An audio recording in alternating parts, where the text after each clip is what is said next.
Hello student, मैं मनोज कुमार सिंह आप सभी का स्वागत करता हूं स्पार्क इंस्टीट्यूट के ऑफिशियल यूट्यूब चैनल पे। तो जैसा आपको पता है कि अभी वीएलडब्ल्यू के लिए हम लोग एक सीरीज स्टार्ट कर जो कि बिल्कुल फ्री ऑफ कॉस्ट है। तो उसका आज का जो सेशन हम लोग लेने वाले हैं वो है triangles and various types of centre part 2। तो इसका फर्स्ट टाइप हम लोग कर चुके थे।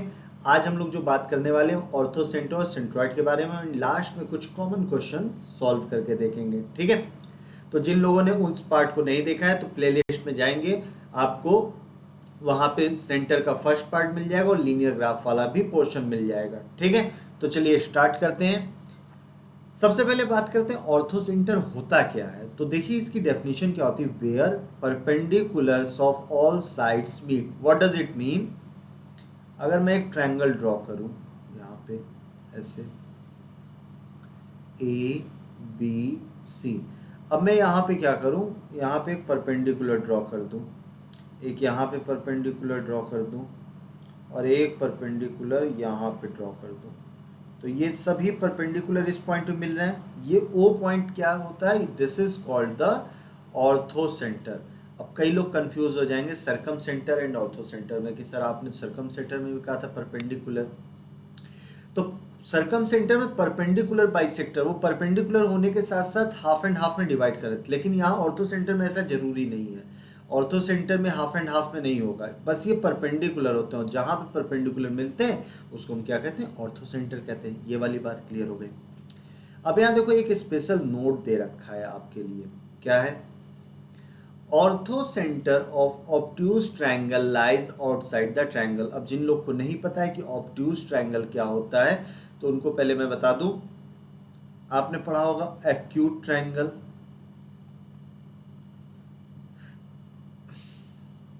एक्यूट ट्रायंगल क्या होता है? ऐसा ट्रायंगल जिसके सभी तीनों एंगल क्या हो, लेस देन 90 डिग्री हो।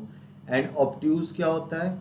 ऑब्ट्यूज ट्रायंगल होता है जिसका एक एंगल डेफिनेटली क्या होगा, मोर देन 190 डिग्री होगा। ओके, तो उसको ऑब्ट्यूज ट्रायंगल कहते हैं। अब सपोज करो अगर हमारे पास एक ऑब्ट्यूज ट्रायंगल बन जाए लाइक दिस, ये ऑब्ट्यूज ट्रायंगल है। अब अगर देखेंगे क्या कहता है, ortho centre of obtuse triangle lies outside the triangle. अगर मुझे इसका बनाना हो परपेंडिकुलर तो कुछ ऐसा होगा। मुझे इस साइड का अगर परपेंडिकुलर बनाना हो तो कुछ इस तरह से होगा।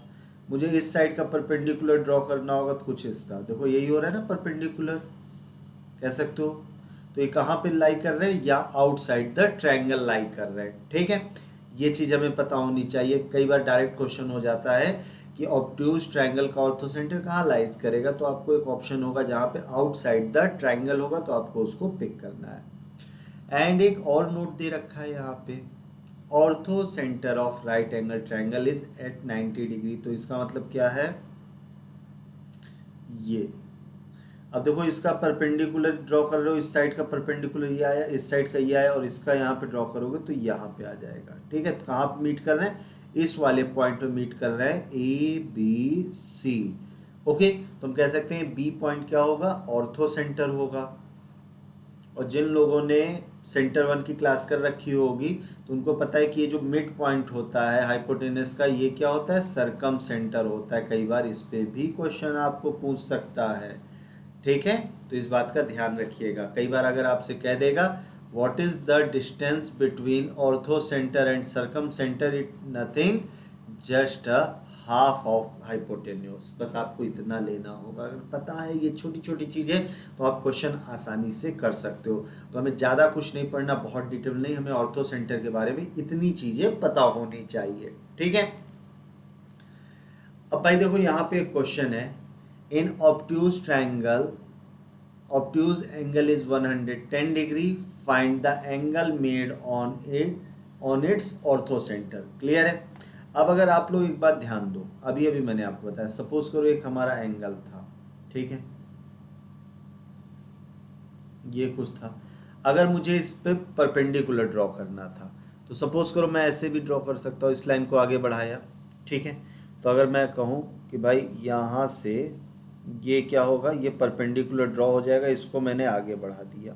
ठीक है, अब देखो, अब इस लाइन को अगर मैं आगे बढ़ा दूँ, ठीक, इस लाइन को अगर आगे बढ़ा दूँ तो सपोज करो ये कुछ ऐसे मिलेगा, ये परपेंडिकुलर हो गया, क्लियर है। अब ये कहाँ जाके एक दूसरे को कट कर रहे हैं, यहाँ पे जाके कट कर रहे हैं परपेंडिकुलर से एक दूसरे को, तो ये हमारा क्या हो जाएगा, ऑर्थो सेंटर हो जाएगा, बना सकते थे, क्लियर है। अब एक बात बताओ, ये वाला ट्रायंगल ये तो था हमारा ये ट्रायंगल, अब इसका ये 110 डिग्री दे रखा था, क्लियर है। अब हमसे पूछा है ऑर्थो सेंटर पे कितना एंगल बनेगा, तो 1 मिनट के लिए वीडियो को पॉज करें, अब एक बार आप ट्राई करके देखें, ठीक है। आई होप आपने इसको सॉल्व करके देखा होगा। चलो हम लोग सॉल्व करते हैं। अब मुझे पता है कि अगर दो लाइंस इस तरह से कट करती हैं तो दोनों एंगल्स क्या होते हैं, बराबर होते हैं। अगर ये 110 डिग्री है तो ये भी कितना होगा, 110 degree by the property of vertical opposite angle. Okay, कह सकते हैं इतनी बात। तो अगर ये 110 है तो ये भी 110 होगा, यहाँ तक की बात हो गई। अब भाई अब ध्यान देना, हमें कौन सा एंगल निकालना है, हमें इस पे बात करनी है, ये वाला हिस्सा, ये वाला हिस्सा, ये वाला हिस्सा और कुछ ये वाला हिस्सा। ओके, अब ये जो ब्लू पार्ट दिख रहा होगा ये क्वाड्रिलेटरल है, और क्वाड्रिलेटरल का सम कितना होता है, 360 डिग्री, आपको पता है। अगर ये 90 डिग्री है तो स्ट्रेट लाइन होने की वजह से ये भी 90 होगा, ये भी 90 होगा, आमने सामने का मिला के 90 90 तो 180 हो गए। अब मतलब हमको ये वाला एंगल और ये वाला एंगल मिला के 180 डिग्री होना चाहिए।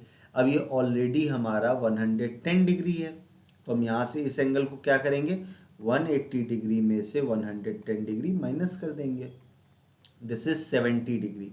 तो हम कह सकते हैं ये हमारा ऑर्थो सेंटर यहाँ पे कितने डिग्री का एंगल बना रहा होगा, 70 डिग्री का। और हमने पढ़ा है कि भाई हमारा जो ऑब्ट्यूज ट्रायंगल होता है उसका ऑर्थो सेंटर कहाँ बनता है, आउटसाइड द ट्रायंगल बनता है, क्लियर है।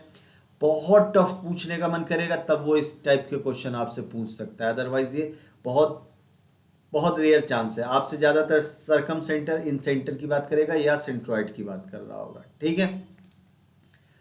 चलिए अब एक क्वेश्चन यहाँ पे है, the length of the side of triangle are 6, 8, 10 centimetre, find the distance from its orthocentre to सरकम centre.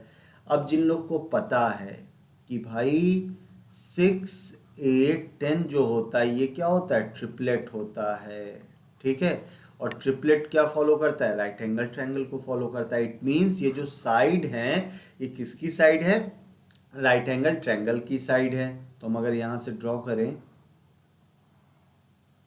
तो कुछ ऐसे ड्रॉ हो सकता था, ए बी सी, ओके, ये 90 डिग्री। अब एक बात समझना, अगर हमें पता है जो सबसे बड़ी साइड होती है वो कितनी होती है, वो सबसे बड़ी साइड हाइपोटेन्यूस को रिप्रेजेंट करती है, तो ये कितना है 10 सेंटीमीटर, तो ये 10 हो जाएगा। अगर आपको याद होगा अभी अभी मैंने कहा था ये तो होता है ऑर्थो सेंटर, ये होता है ऑर्थो सेंटर, एंड इसका मिड पॉइंट होता है सरकम सेंटर, ये पढ़ाया है मैंने। अब हमसे पूछ क्या रहा है इस क्वेश्चन में, इन्हीं के बीच, सॉरी ये थोड़ा सा गलत बन गया, अब मुझसे इन्हीं के बीच की डिस्टेंस पूछ रहा है, क्लियर है। तो अब हमें पता है कि इनके बीच की डिस्टेंस क्या होती है, जस्ट अगर यहाँ डी मान ले तो ये बी डी क्या हो जाएगा, बी डी हो जाएगा, रेडियस को ही रिप्रेजेंट करेगा, हाफ ऑफ हाइपोटेन्यूस। सो हम यहाँ कह सकते हैं half of hypotenuse. So on solving this 10/2, यहाँ से हमें कितना मिल जाएगा, 5 सेंटीमीटर मिल जाएगा। और ये क्या रिप्रेजेंट करेगा, ये रेडियस भी होती है, क्योंकि जब सरकम सर्कल हम ड्रॉ करते हैं तो कुछ ऐसे ही तो ड्रॉ होता है सरकम सर्कल, आपने पढ़ा होगा, मैंने पढ़ाया है सेंटर 1 में आपको ये चीज़, क्लियर है। देखो कितना लॉजिकल क्वेश्चन था और खूबसूरत क्वेश्चन था कि भाई अगर हमें बस छोटी सी प्रॉपर्टी पता है तो हम आसानी से क्वेश्चन सॉल्व कर सकते थे, ठीक है।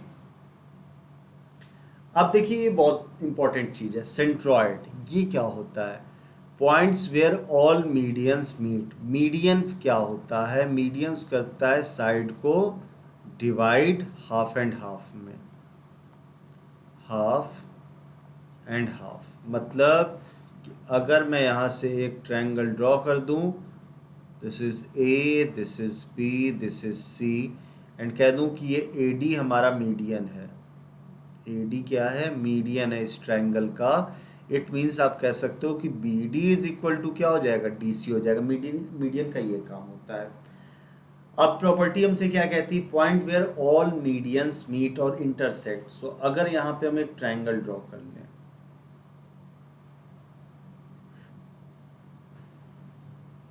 ये हो गया ए बी सी।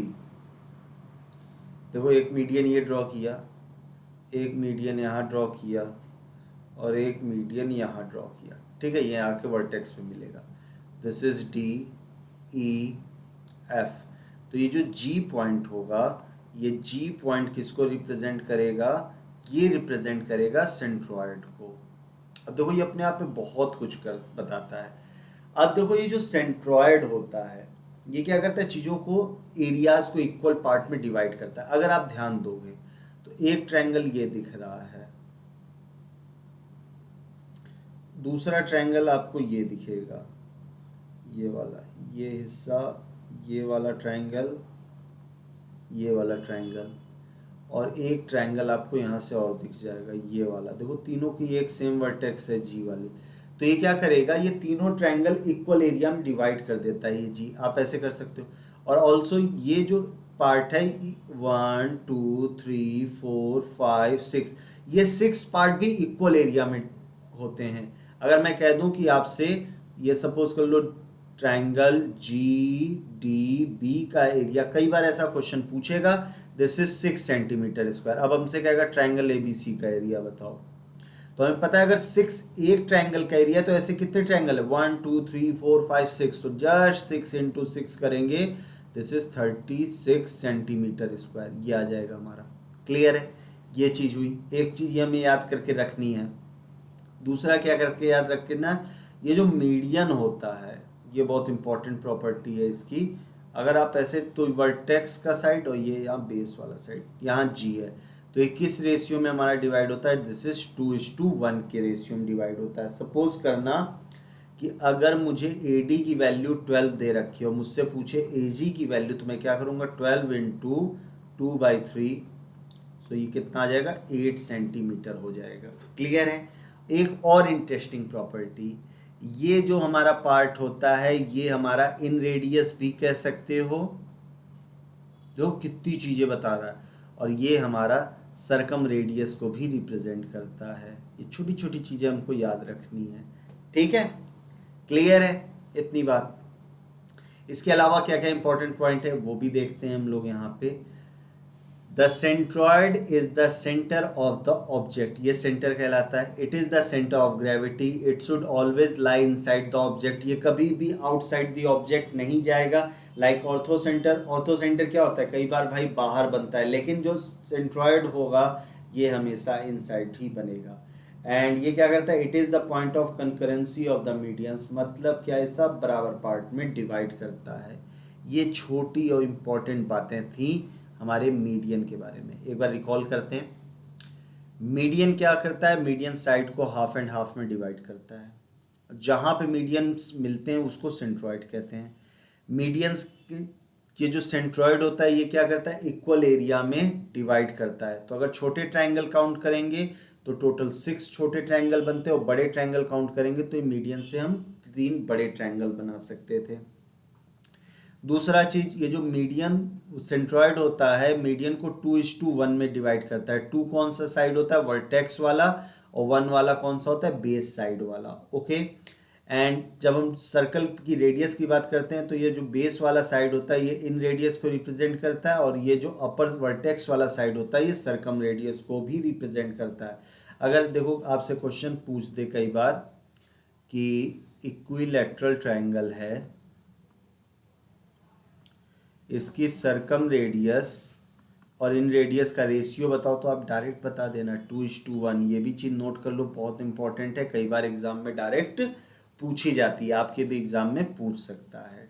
ठीक है, चलिए क्वेश्चन करते हैं हम लोग इस पे। अब देखो यहाँ पे एक क्वेश्चन हमें गिवन है, क्या कहता है, if the centroid of the triangle A B C is G and median 12 centimetre long is AD, find the value of AG। तो चलो बनाते हैं इसको, लेकिन बनाने से पहले आप एक बार वीडियो को पॉज करना, सॉल्व करना, फिर एक बार मैच करना अपना आंसर। चलिए, आपने सॉल्व किया होगा और फिर से देखो बता दे रहा हूँ, ये VLW की मैथ बिल्कुल फ्री सीरीज है, कंप्लीट कोर्स कराया जा रहा है, कंप्लीट कोर्स। मैं उम्मीद करता हूँ कि इससे बाहर नहीं जाएगा। उम्मीद क्या, ये मेरा कॉन्फिडेंस है, ठीक है। थोड़ा सा कोर्स की स्पेलिंग गलत हो गई तो उसको माइंड मत करना।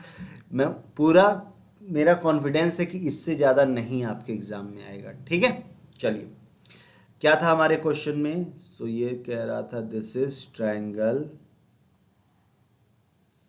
ABC and AD is median. बना देते हैं यहाँ से, ये AD मीडियन है and this is G point, okay. तो अब हमको ये बेसिक सी बात पता है कि ये किस रेशियो में डिवाइड होता है, 2:1 में। अब मुझे क्या निकालना है, G निकालना है, AG सॉरी, AG निकालना है। तो यहाँ से मैं क्या निकालूंगा, दिस इज 12 इंटू, अब मुझे पता है ये AG रेशियो GD का क्या रेशियो, 2:1। तो AG कैसे सॉल्व करेंगे, यहाँ से 2 एंड 1 3 4 ज़ा 12 एंड दिस इज 8 सेंटीमीटर। तो हम यहाँ से कह सकते हैं कि लेंथ ऑफ AG कितना आ जाएगा, 8 सेंटीमीटर। और अगर इसी तरह हमसे GD पूछा होता तो हम क्या करते हैं भाई, अगर AG निकाल लियो तो 12 में से माइनस कर देना। अगर डायरेक्ट निकालना होता तो कैसे सॉल्व करते, 12 इंटू GD का क्या value, 1/3, so which is 4 centimetre. ये भी आप बता सकते थे, लेकिन एग्जाम क्वेश्चन में यहाँ पे ये चीज पूछी थी आपसे, ठीक है। ये देखो फिक्स है कि हमेशा ये 2:1 ही रहेगा, ये कभी भी चेंज नहीं होता है, ठीक है ना। अब देखो क्वेश्चन क्या कह रहा है, if D is the mid point of side BC of triangle ABC and area of triangle ABD is 16 square centimetre, find the area of triangle ABC, ठीक है। अगेन एक बार वीडियो पॉज कीजिएगा, आप क्वेश्चन खुद से सॉल्व कीजिएगा, ठीक है। चलिए, आपने पॉज किया होगा, सॉल्व किया होगा, चलो चेक करते हैं अपना आंसर। अब यहाँ क्या क्या कह रहा है, पहले तो कह रहा है D is the mid point of BC of triangle ABC। इसका मतलब हम यहाँ से एक ट्रायंगल ड्रॉ कर लेते हैं, ABC। अब कहता है BC का मिड पॉइंट D है। अब अगर मैं यहाँ से इस वर्टेक्स से इस D को मिला दूँ, तो अभी अभी बताया था कि जो मीडियन होता है ये क्या काम करता है, मीडियन करता है साइड को हाफ में डिवाइड करता है। तो ये जो AD है क्या कर रहा है, BC को हाफ में तो डिवाइड कर रहा है, हम कह सकते हैं ये वाली बात।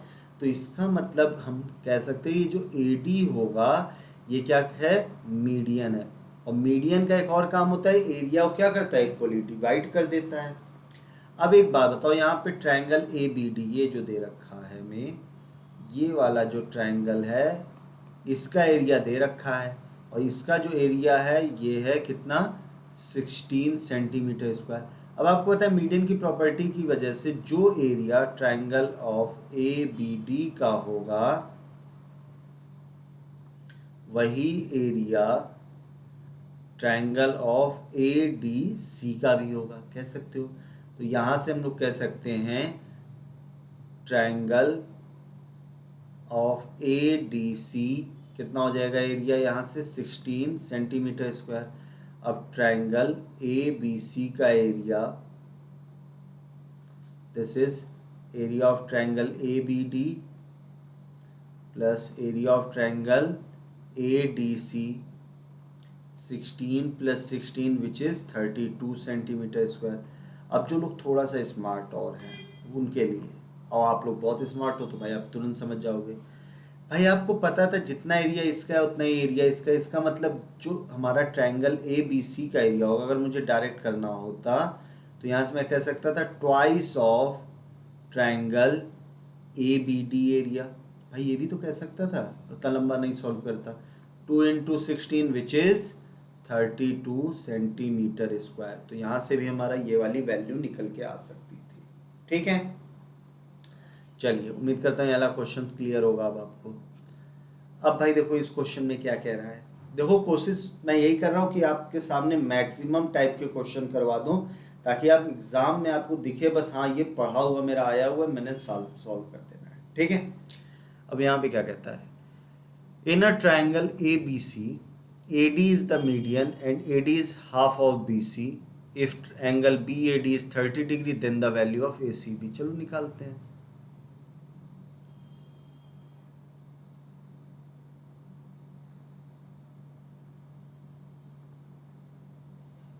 ए बी सी एंड डी यहाँ पे था, ठीक है। अब ये दोनों तो बराबर हो गए। इसके बाद क्या कहता है, बी ए डी कितना है, 30 डिग्री है।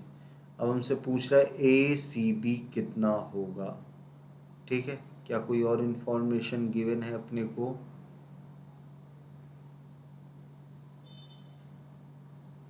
A D is half of B C है, तो इसका मतलब हम ये कह सकते थे यहाँ से, देखो कितनी गजब की बात कह रहा है, ये जो ए डी है बी सी का हाफ है, और हमें पता है कि बी डी, तो इनडायरेक्टली हम कह सकते हैं कि B D is equal to C D is equal to A D.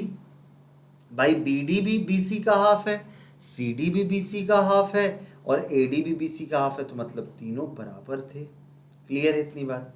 अब एक बात बताइए, अगर ये दोनों बराबर हैं तो कहीं ना कहीं हम कह सकते हैं कि ट्राइंगल ए डी बी ये कैसा ट्राइंगल है, आइसोसेलेस ट्राइंगल है, आइसोसेलेस ट्राइंगल है। अगर इस आइसोसेलेस है तो दो साइड इक्वल है, तो इनके ये एंगल भी क्या हो जाएंगे, इक्वल हो जाएंगे। कोई दिक्कत है यहाँ पे? नहीं।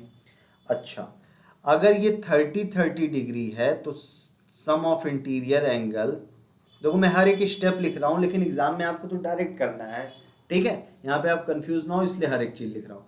सम of interior angle of triangle, ये कितना होता है, 180 डिग्री।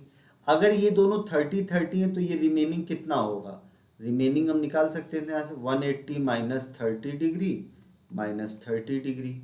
सो यहाँ से इसको सॉल्व करते तो 180 डिग्री माइनस 60 डिग्री, तो ये 120 डिग्री आता, ये 120 डिग्री। यहाँ तक की बात। अब एक चीज़ आप लोगों ने पढ़ रखी होगी कि भाई ये जो एंगल होता है ये 180 होता है। अगर इसमें से मैं कह रहा हूँ सपोज करो ये 120 है, तो इसका मतलब बचा हुआ कितना होगा, 60। ये कितना होगा, 60 डिग्री होगा। क्लियर है इतनी बात?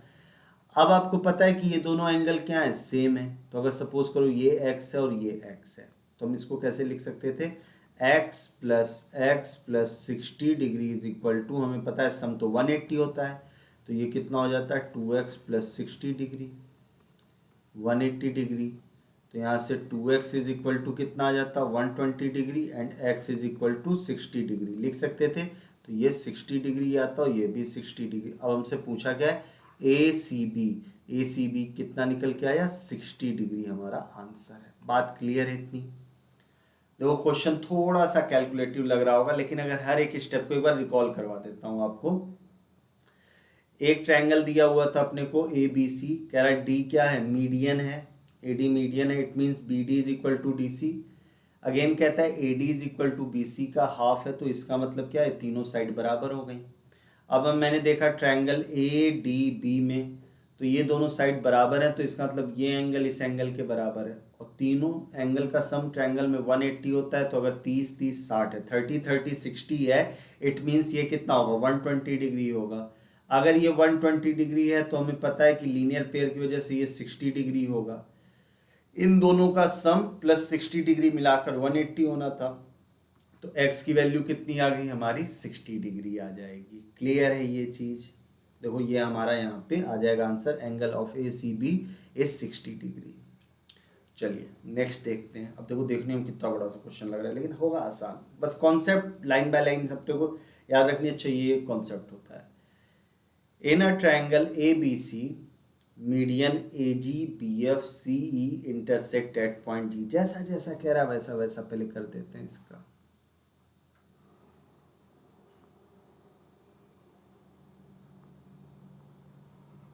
ए बी सी, मीडियन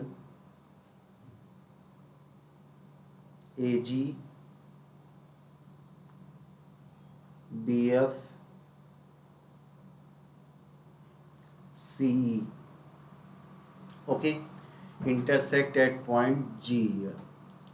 अब यहाँ पे हमसे कहता है ट्रायंगल बी जी डी, तो कौन सा है, ये वाला है, ये ट्रायंगल BGD का एरिया हमें दिया हुआ है कितना, 12 centimetre square area of triangle. अब हमें पता है यहाँ पे ये जो हमारे 6 ट्रायंगल है, 1 2 3 4 5 6, इन सब का एरिया क्या है, सेम है। तो यहाँ से हम कह सकते थे area of triangle ABC is 6 times the area of triangle BGD। तो यहाँ 6 into 12 and 12 6 72 सेंटीमीटर स्क्वायर, ये हमारी वैल्यू आ जाएगी। क्लियर है, ये हमारा सिंपल सा एक क्वेश्चन था। देखो बस पता होना चाहिए, ठीक है। अगर सपोज करो हमसे यहाँ पे ये पूछ देता है, बताओ अच्छा इतना ट्रायंगल BGC का एरिया कितना होगा, तो हम कहते हैं भाई कितने ट्रायंगल यूज कर रहा है, 2 ट्रायंगल, तो यहाँ पे जस्ट 2 का मल्टीप्लाई करते हैं, 6 2 12 कह देते। क्लियर है ये चीज। अब आ जाओ इस पे। अब देखो एक क्वेश्चन है, the point at which perpendicular bisector meets is called the triangle. अब हमें पता है इन सेंटर कहाँ से बनता है, इन सेंटर तो बनता है इंटीरियर एंगल बाइसेक्टर से, इंटीरियर एंगल बाइसेक्टर। एक बार रिकॉल भी कर लेंगे हम लोग चीजों को। ऑर्थो सेंटर कैसे बनता है, परपेंडिकुलर बाइसेक्टर,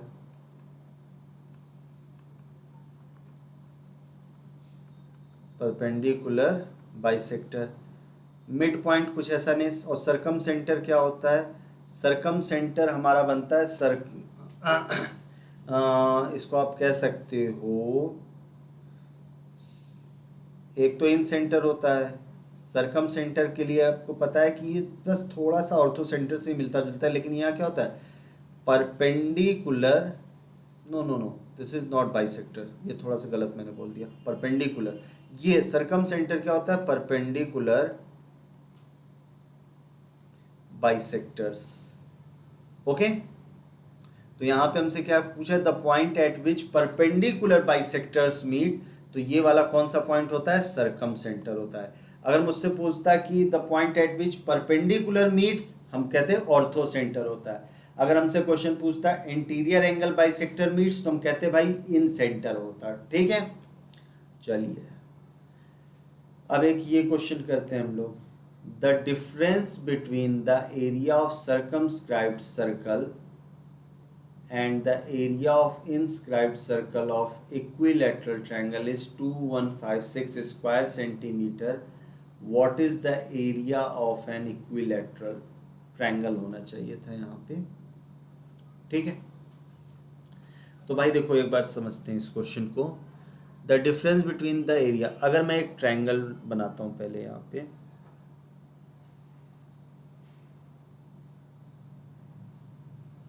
अब एक सर्कल बना देते हैं भाई बाहर की ओर ऐसे, अब एक सर्कल बना देते हैं अंदर की ओर। ठीक है, क्वेश्चन क्या कह रहा है, the difference between the area of circumscribed circle and area of inscribed circle, मतलब इसका एरिया और इसके एरिया का जो डिफरेंस है वो कितना है, 2156। तो मतलब हम ऐसे कह सकते थे pi r square is equal to 2156। Okay, अब मुझसे पूछा है यहाँ पे what is the area of an equilateral triangle. तो चलो यहाँ पे पहले इसको सॉल्व करते हैं हम लोग। तो ये पहले तो हम लोग पाई कॉमन ले सकते थे, तो यहाँ से कितना आ जाता है, ये r square minus r square, so this is 2156। तो यहाँ से 22/7 एंड ये कितना हो जाता, आर प्लस आर एंड यहाँ से आर माइनस आर। देखेंगे आगे इसका कैसे हम यूज़ कर सकते हैं। 2156, तो इसको अभी ऐसे ही रहने देते हैं, इसका कोई मतलब नहीं है, इसको ऐसे ही रहने देते हैं। ठीक है, तो अब यहाँ से अगर r square minus r square निकाला जाए तो 2156 इंटू 7/22। ठीक है, तो अगर देखें तो ये 11 से कट रहा है, 11 से अगर इसको कट करें 2156, 11 1 ज़ा 11, 11 9 ज़ा 99,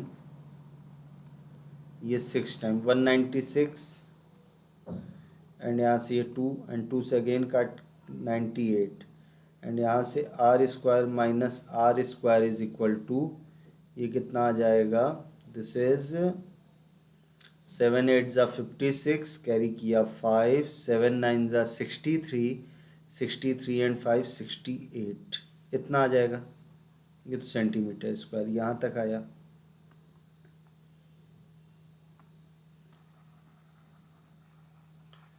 अब एक बात समझो, यहाँ पे जो इक्विलैटरल ट्रायंगल का एरिया होगा, what is the area of an equilateral triangle, तो यहाँ से अगर इसको देखा जाए,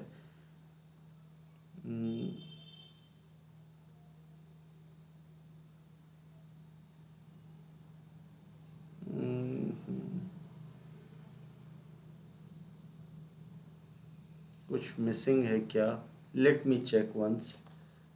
एक बार मैं क्वेश्चन के डेटा को चेक कर लेता हूँ ताकि कुछ गड़बड़ आप तक ना पहुँचे।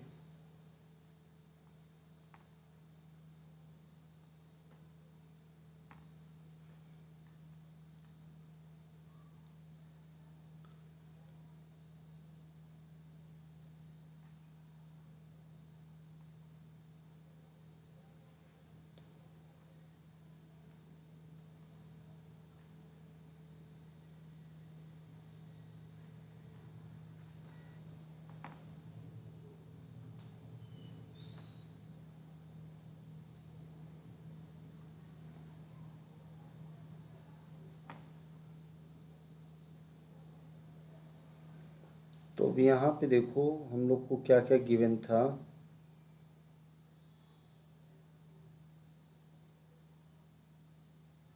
अच्छा, अब एक चीज़ यहाँ ध्यान देना, हम लोग से गलती जो हो रही थी, एक चीज़ अभी मैंने आपको बताई थी कि जो सरकम रेडियस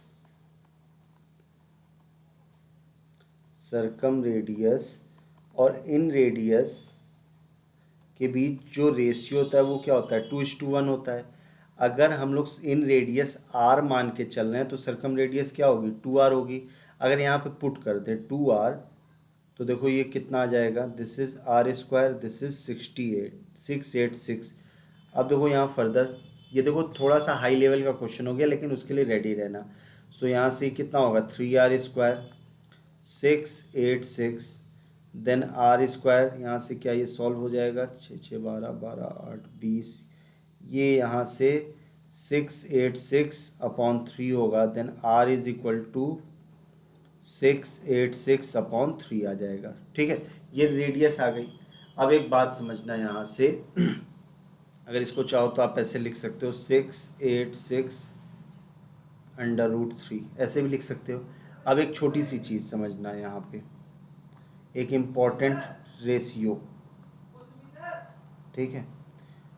तो एक मिनट, थोड़ा सा देखो कैलकुलेटिव क्वेश्चन हो गया।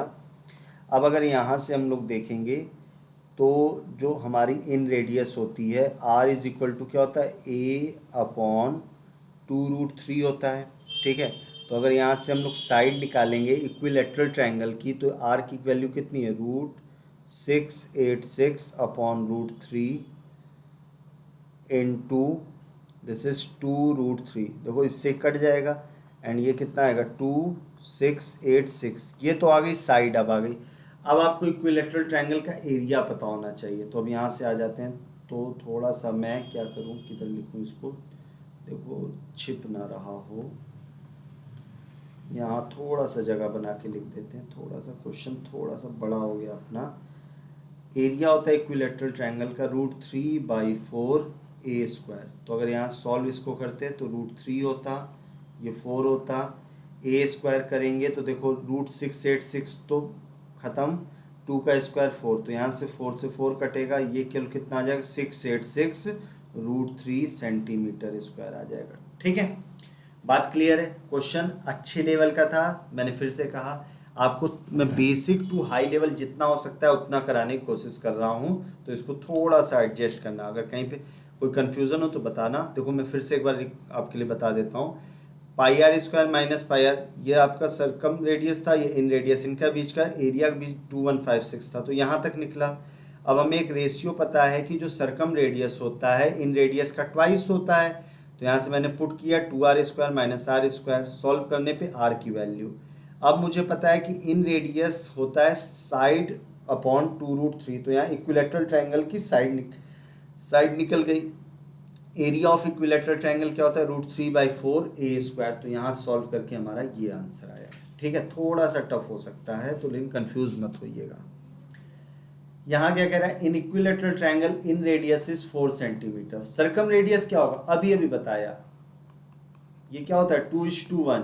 अगर यहाँ पे 1 यूनिट की वैल्यू 4 है तो मुझसे क्या पूछा है 2 यूनिट की वैल्यू। 2 यूनिट की वैल्यू कितनी होगी 8 सेंटीमीटर। ऐसे क्वेश्चन जरूर पूछ सकता है आपसे, तो इस टाइप के क्वेश्चन की प्रैक्टिस करनी है अपने को। ठीक है, triangle PQR inscribed in a circle with center O. If PQ 12 centimeter, QR 16 centimeter and PR 20 centimeter, find the circumradius of triangle। तो अगर देखो सबसे पहले अगर इन रेडियस सर्कम रेडियस आ जाए ना, तो इसके लिए एकदम लल्लन टॉक जुगाड़ करना क्या है आपको, आप पहले एक बार इनका रेशियो निकाल लेना, 12 16 20, 3 किससे 3 4 5। अगर 3 4 5 दिख जाए तो अगर आपके दिमाग में पहले चमकना चाहिए भाई ये तो आपका क्या होते हैं राइट एंगल ट्रायंगल के रेशियो होते हैं। 3 4 5 सेटिस्फाई करते हैं ना, 3 square plus 4 square 25, 5 square is 25। तो ये कैसा ट्रायंगल है, ये ट्रायंगल राइट एंगल ट्रायंगल है। तब आपके लिए तो चीज़ें आसान हो जाएंगी। ठीक है, और आपको पता है राइट एंगल ट्रायंगल की अगर आपको सरकम रेडियस निकालनी है तो राइट एंगल ट्रायंगल में अगर अपने को सरकम रेडियस चाहिए तो ये क्या होता है, ये होता है हाइपोटेन्यूज का हाफ। और हाइपोटेन्यूज क्या होती है, सबसे बड़ी साइड। सबसे बड़ी साइड यहाँ पे कितनी है 20 है, 20 का हाफ कितना हो जाएगा, दिस इज 10 सेंटीमीटर हो जाएगा। क्लियर है इतनी बात, कोई डाउट नहीं, ये पढ़ाया हुआ है सब कुछ। चलिए तो आज के लिए इतना ही रखते हैं। देखो हमारा सेंटर्स कवर हो चुका है, जितना काम भर का सेंटर था कि सेंटर में जो जो आना चाहिए था वो सारी चीज़ें आपको बता दी। थोड़ी सी इंफॉर्मेशन इंस्टीट्यूट के बारे में बता देता हूँ। स्पार्क इंस्टीट्यूट में आपको किस किस कोर्स की तैयारी कराई जाती है, बैंक में JK bank, PO, IBPS, SBI, RBA banking assistant, SSC में CGL, CHSL, MTS, JK SSB, all state level के एग्जाम की आप तैयारी यहाँ कर सकते हो। आपके स्टेट लेवल जम्मू कश्मीर के सब इंस्पेक्टर, जूट, नायब तहसीलदार, पटवारी, जूनियर असिस्टेंट, VLW। और सबसे खास बात क्या है कि एवरी ट्यूसडे को आपको फ्रेश बैच मिलता है यहाँ पे। ठीक है, ऑनलाइन एंड ऑफलाइन दोनों टाइप के मोड आप सिलेक्ट कर सकते हो, आप जिसमें कंफर्टेबल हो। 3 दिन के डेमो फ्री हैं, अगर आप इंटरेस्टेड हो तो आप इस नंबर पे कांटेक्ट कर सकते हो। ठीक है, एंड फैकल्टीज़ यहाँ पे जो भी है उनका अच्छा खासा एक्सपीरियंस है, ऐसा नहीं कि बस अभी अभी, अच्छा खासा एक्सपीरियंस लेके जितनी भी फैकल्टी हैं सारी पढ़ाई, सब्जेक्ट सारे कवर कराए जाते हैं। ठीक है, ये हमारे सेलेक्टेड स्टूडेंट हैं जो डिफरेंट गवर्नमेंट सेक्टर में अपनी सेवाएं दे रहे हैं। ओके, और ऑफिस कहाँ है हमारा, opposite signs college, canal road, Jammu. Again जो भी बच्चे हों जिनको कोई भी क्वेरी हो इस नंबर पे कॉल करके अपनी क्वेरी पूछ सकते हैं। ठीक है, हम ऑनलाइन भी प्रेजेंट हैं, आप प्ले स्टोर पे जाइए, स्पार्क इंस्टीट्यूट सर्च कीजिए, आपको हमारा ऐप मिलेगा। फ़ायदा क्या है, आपको यहाँ पे मिलेगा 1 mock free for all exam मिलेगा, और फ्री में डेली क्विजेज मिलेंगे किसके, JK SSB, JK PSI, SSC banking, ये फ्री ऑफ कॉस्ट है जिसके लिए आपको कोई पैसा नहीं देना। और यहाँ जो आपको पेड टेस्ट भी मिलेंगे बहुत ही वेल डिजाइंड मिलेंगे कि आपको लगेगा कि हाँ बिल्कुल आप जैसा एग्जाम में देते हो एग्जाम पे क्वेश्चन वैसे ही क्वेश्चन देखने को मिलेंगे। ठीक है, चलिए आज के लिए इतना ही रखते हैं। स्वस्थ रहिए, पढ़ते रहिए, मिलते हैं अगले वीडियो में। Thank you.